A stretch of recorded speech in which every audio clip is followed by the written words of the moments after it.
Trouble in the Science Class by Pedro Pablo Sacristan. The science teacher, Mr. Litmus, had asked his students to study some particular animal. They would write a short report and tell the rest of the class their conclusions.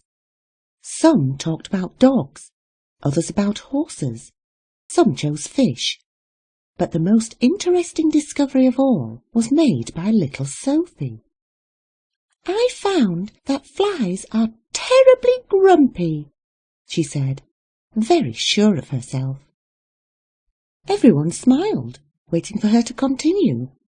Then Sophie explained. "I spent hours in my house watching flies. When they flied normally, everything was okay, but when they found a window, they would really start buzzing. I had always thought they had made that noise with their wings, but they don't. With my daddy's binoculars, I inspected the flies really closely and saw what they were really doing was shouting and protesting. They were so hysterical that they couldn't fly out of the window, and they would just beat their heads against the glass again and again. If only they had watched the butterfly that passed by, they would have seen that the top of the window was open. The butterfly tried to tell them, but had no effect at all. The flies just kept on shouting and complaining." Mr. Litmus was amused and explained to the class that form of fly behaviour had nothing to do with anger.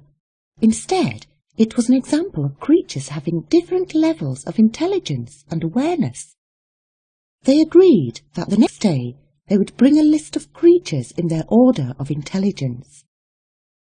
And this was what caused a big rumpus in the science class. Many parents had to come and complain because their children had listed their parents as among the least intelligent of creatures. This, said the children, was because the parents did nothing but complain, and they never listened to anyone.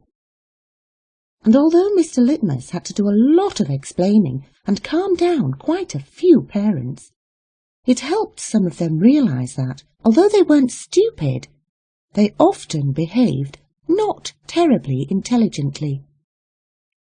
The end.